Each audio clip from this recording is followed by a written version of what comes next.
these clamps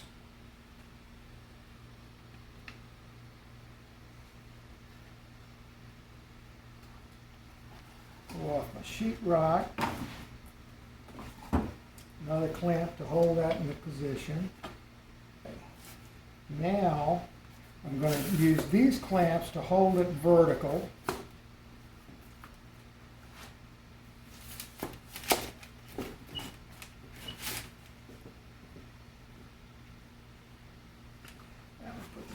Second. Now, this is the sodium silicate. It's like glass. It's like a liquid glass that I'm going to brush over the surface.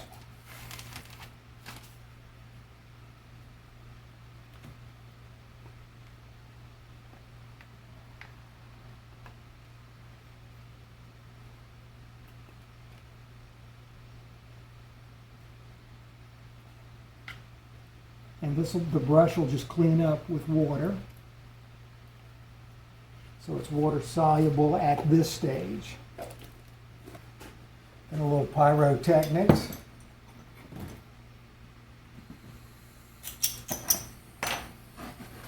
And this is going to dry out the sodium silicate.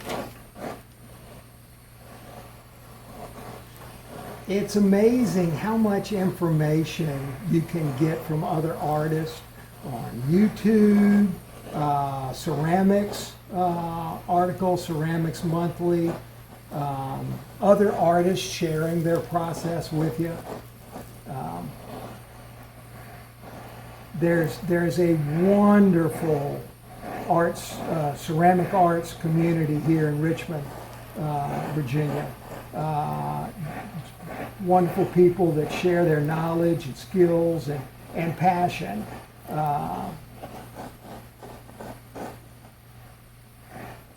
Nice to be a part of that. Okay. And for my next trick, I'm going to take a sponge,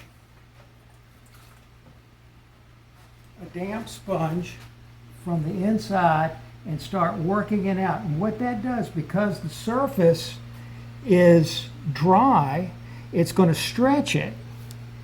And on the back side, where it's still nice and moist, it's not even leather hard, but the surface is nice and dry.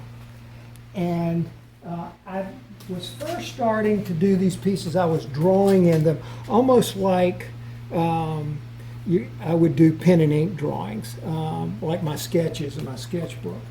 And coming back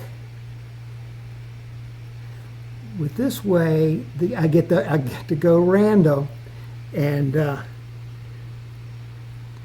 again, this is based off of one of the groupings in Rwanji Zen Garden. There are 5 groupings.